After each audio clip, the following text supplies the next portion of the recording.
बिकने धूल जंगलों की छानी, सुन के कुछ याद आया आपको? जी बताइए फिर कहानी। कक्षा 3 में पढ़ता था, पहली कविता थी जिसको सुनाने का प्रयास किया था, तो जितना आपने बोला उतना ही बोल पाया, उसके बाद हाथ पैर कांपने लगे थे। लेकिन तब भी रबड़ मिली थी इनाम में? रबर मिली। फिर सफर वहीं से शुरू हुआ? नहीं, फिर तो रबर मिली तो थोड़ी हिम्मत भी मिली, लेकिन वो डर का भी एहसास रहा। लेकिन अगले साल फिर सुनाने की कोशिश की तो जैसे तैसे पूरा तो हो गया, उसमें एक पेंसिल इनाम में मिली। हाँ, फिर तौलिया भी मिला? नहीं, उसके बाद में फिर एक चुटकुला सुनाने का सौभाग्य मिला, तो उसमें फिर खूब तालियां मिली और एक तौलिया इनाम में मिली। तो हो जाए वो चुटकुला अगर याद हो तो? अब वो चुटकुला याद तो है, लेकिन अरे जरा जोर से बोलिए कि सुनना है चुटकुला यार, तालियां बजेगी तो चुटकुला निकलेगा। उस उम्र, जिस उम्र में सुनाया था उस उम्र का बन के सुनाऊं या इस उम्र का? उसी उम्र का, उसी उम्र का। एक गांव में एक आदमी रहता था, उसकी एक बार मां मर गई तो वो रो रहा था। तो गांव वाली सब महिलाएं आई, उन्होंने कहा बेटा हम क्यों रो रहे हैं, हम सब तुम्हारी माँ जैसी हैं। तो उसको बड़ी शांति मिली कि चलो हमारी गांव में बहुत सारी माएँ। फिर उसके बाद थोड़े दिनों बाद उसकी बहन का इंतकाल हो गया। फिर वो रोने लगा तो सब गांव की महिलाएं आए, बोले कि बेटा क्यों रो रहे हो, हम सब तुम्हारी बहनें जैसी तो हैं। तो उसको बहुत अच्छा लगा कि माएँ भी हैं तो बहनें भी हैं। कुछ दिन बाद उसकी पत्नी का इंतकाल हो गया। वो 3 दिन तक रोता रहा, कोई उसको समझाने नहीं आया। तो गांव के लोग आए, आप जैसे अमित जैसे, बोले भाई 3 दिन से रो रहे हो, क्या समस्या है, क्यों इतने परेशान हो? बोला पहली बार माँ मरी तो सबने कहा मैं तुम्हारी माँ जैसी हूँ, दूसरी बार बहन मरी तो सबने कहा मैं तुम्हारी बहन जैसी हूँ, 3 दिन से बीवी मर गई है, कोई ने नहीं बोला हूँ तुम्हारी। इसमें तौलिया मिल गई थी। और वही आज भी वही पेंसिल से कुछ लिखता रहता हूँ, तौलिए से पेन ढकता रहता हूँ, रबर से मिटाता रहता हूँ। क्या बात है। लेकिन यहाँ जितने शादीशुदा आदमी बैठे हैं उन्हें ये डायलॉग इस्तेमाल नहीं करना है, क्योंकि वो राजपाल यादव थे, तो पता चले उस तौलिए से कुछ और कर दिया जाए। नहीं, वो 7 साल की उम्र, लगभग 8 साल की उम्र थी। अब तो हमारी भी सब माँ बहन जैसी ही है। अच्छा, आपके बारे में गूगल पे भी बहुत कुछ है, आज का तो एक्टर्स का हाइट वेट सब जो है अवेलेबल होता है। नहीं, गूगल पे बहुत कुछ है, लेकिन बहुत कुछ रॉन्ग भी है, बहुत उड़ती इंफॉर्मेशन है, बहुत अदजल गगरी छलकत जाए जैसा नॉलेज है, लेकिन जो भी है सबका स्वागत। एक चीज बहुत रॉन्ग है जो आपने ही अपने एक इंटरव्यू में उसका जिक्र भी किया था, अगर यहाँ सही जवाब कोई दे दे तो उसको एक गिफ्ट हैम्पर मिल जाएगा। रेडी है? हाथ उठा लेना है तुरंत। राजपाल यादव की हाइट कितनी है बताइए? सही जवाब होना चाहिए तो ही हैम्पर मिलेगा, नहीं तो नहीं मिलेगा। नहीं, सब गलत। इनकी हाइट है 105 फीट 2 इंच और दुनिया के सबसे हैंडसम आदमी है ये। बताइए अब इसका राज। इस बात पे ताली हो जानी चाहिए। हो जानी, ये वाली मेरे लिए है। हाँ, बचपन से ऐसी गलतफहमी हो गई कि मेरी माँ ने बोल दिया था कि मेरा बेटा 100 फीट का है, तो वो 100 फीट की हाइट और फाइट लेके 5 फीट 2 इंच के राजपाल 105 फीट 2 इंच का मान के बैठे, इसमें आपका कोई नुकसान नहीं है, हमारा फायदा ही फायदा है। ताली हो जाए। एक दिन दिमाग में आया कि दुनिया का कोई भी हैंडसम आदमी अगर है, क्या बात है। मैंने अपने दोस्त से कहा, मैंने कहा दोस्त बहुत अच्छा लग रहा है आज, बहुत अच्छी फीलिंग हुई। तो बोले क्या? अमित बोले कि आज दुनिया का सबसे हैंडसम आदमी बनने का सौभाग्य मिला। शाहजहांपुर की बात है। वो बोला कि किसने दिया ये हक तुम्हें? तो मैंने कहा मैंने खुद से अपने आप को दे दिया। तो अगर मैं अपने आप को दुनिया का हैंडसम आदमी बोलता हूं तो इसमें आपका कोई नुकसान भी नहीं है, और हमारी अगर गलतफहमी है तो ये जीवन भर गलतफहमी में पालना चाहता हूं। तो दुनिया के सबसे हैंडसम आदमी के साथ आज मैं ये सेशन कर रहा हूं और आप दुनिया के सबसे हैंडसम आदमी के साथ ये सेशन देख रहे हैं, इस बात पे भी ताली होनी चाहिए। और मैं अपने आप में ये मानता हूं कि मैं दुनिया की सबसे खूबसूरत और सबसे हैंडसम और सबसे ब्यूटीफुल ऑडियंस के सामने बात कर रहा हूं। इस बात पे और ज्यादा तालियां होनी चाहिए।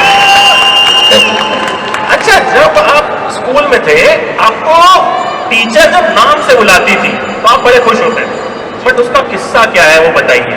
ये मैं कहानी आपसे इसलिए पूछ रहा हूं क्योंकि यहाँ बहुत सारे एजुकेशन वाले क्रिएटर्स हैं, बहुत सारे ऊपर बच्चे हैं जो मॉल में घूमने आए हैं, तो कहीं ना कहीं आपकी कहानी उन्हें इंस्पिरेशन भी देगी और कुछ लेके जाएंगे। मैं नहीं चाहता कि वो सिर्फ राजपाल से डायलॉग सुन के जाएं, मैं चाहता हूँ वो जाए तो याद रखें कि हाँ मम्मी, मॉल में हमने राजपाल यादव को सुना था, उन्होंने ऐसा कहा था, ऐसा बताया था। तो वो किस्सा जरूर सुनाइए टीचर वाला। अमित जी, आपने अच्छे से मुझे ऑब्जर्व किया है, बहुत अच्छे से। अमित के लिए तालियां बजा दीजिए। यार सवाल नहीं हुआ, जो मेरे लिए ज्यादा तालियां बजाए उसे स्टेज पे बुलाऊंगा, ऊपर से भी हम बजाओ। लो, कोई इंटरेस्टेड नहीं आने में। कुछ नहीं, सुबह सुबह स्कूल में जाते थे, कक्षा 1 में कितना 5 साल का बच्चा होता है, कक्षा 3 कक्षा 4 में हमेशा जब जब प्रार्थना होती थी, सुबह सुबह जनगण मन होता था या कोई विजिटिंग फैकल्टी में आता था, तो हमेशा टीचर हमारे बुलाते थे कि चलो बच्चों सब लाइन में लग जाओ, अपनी अपनी लाइन 10 लाइनें बना लो, राजपाल आगे आओ, राजपाल आगे आओ। तो मुझे ऐसा लगता था, मैं शाम को मेरे कंधे चौड़े होते थे बच्चों के सामने, मुझे लगता था मेरी स्कूल में बहुत इज्जत है। और जितने टीचर हैं, जैसे भी कोई बच्चों की लाइन लगती है, सबसे पहले कोई टीचर मुझे बुला के आगे खड़ा करता है। लेकिन कक्षा 6 में ये गलतफहमी दूर हो गई। जब कक्षा 6 में मुझे स्कूल में सबसे ज्यादा मार्क्स हासिल हुए और उस समय सारे टीचर बैठे हुए थे और खड़े हुए थे, तो उस समय मुझे ये एहसास हुआ कि नहीं, ये पिछले 5-6 साल से जो मुझे गलतफहमी चल रही थी, ये गलतफहमी गलतफहमी थी। एक्चुअली हाइट का कॉम्बिनेशन बिठाने के लिए सबसे छोटा बच्चा, एक थोड़ा रुक जा रे, सबसे छोटा बच्चा आगे, उससे बड़ा उससे पीछे, उससे बड़ा उससे पीछे, उससे बड़ा उससे पीछे। रात भर मैं सो नहीं पाया, लेकिन सुबह 4-5 बजे ऐसे ही हमारे मन में आया कि अगर मुझे हाइट की वजह से दिखाने के लिए आगे खड़ा किया जाता है, तो आज से दुनिया की हर फाइट में शामिल होगा और सब में आगे खड़े होने का मौका पाऊंगा। क्या बात है। तो ये बात है, कई बार हम सोचते हैं यार कि हम तो उतने हैंडसम नहीं है, हमारी तो उतनी हाइट नहीं है, हम तो मोटे हैं, पतले हैं। आजकल बहुत तरह के कॉम्प्लेक्सेस लोगों में हैं। तो ये आदमी आपके सामने है जिन्होंने आई थिंक मुझे लगता है कॉमेडी से लेके सीरियस रोल्स, अभी तो हाल ही में डायलॉग बहुत वायरल हुआ, comedy is not a serious business, baby John का। ये मैं 5 घंटे का शास्त्रार्थ कर सकता हूं दुनिया के किसी भी पढ़े लिखे विद्वान के साथ कि, और कह सकता हूं कि comedy is a serious business. Comedy is not joke. Comedy joke नहीं हो सकता। जिसके अंदर सबसे बड़ा मस्खरा होता है, उसके अंदर सबसे गंभीर मशवरा होता है। नहीं तो वो मस्खरा होता है, फिर इंसान नहीं होता है। और इंसान के अंदर 9 रस होते हैं, उसमें हास्य रस सबसे बड़ा होता है, सबसे प्रफुल्लित होता है, सबसे उत्साहित करने वाला होता है और एक दूसरे के मन को यानी ब्लड सर्कुलेशन के द्वारा मन में मनसुख देने वाला होता है। इसलिए हास्य रस की बहुत इज्जत करता हूं, लेकिन इसके 8 भाई और हैं, तब 9 रस बनता है, श्रृंगार, हास्य, कौन, रौद्र, वीर, भयानक, बेबस, अद्भुत। ये हमारे जिंदगी के रस है। अगर मैं आज बहुत अच्छी, अमित भाई आपने बात बोली, मैं अपने सब बड़ों से तो सीखा है, लेकिन छोटे जितने भी मेल फीमेल हमारे भाई बहन हैं यहाँ पे, कि अगर आपने अपने को सीरियसली नहीं लिया, दुनिया का कोई भी आदमी आपको सीरियसली नहीं लेगा।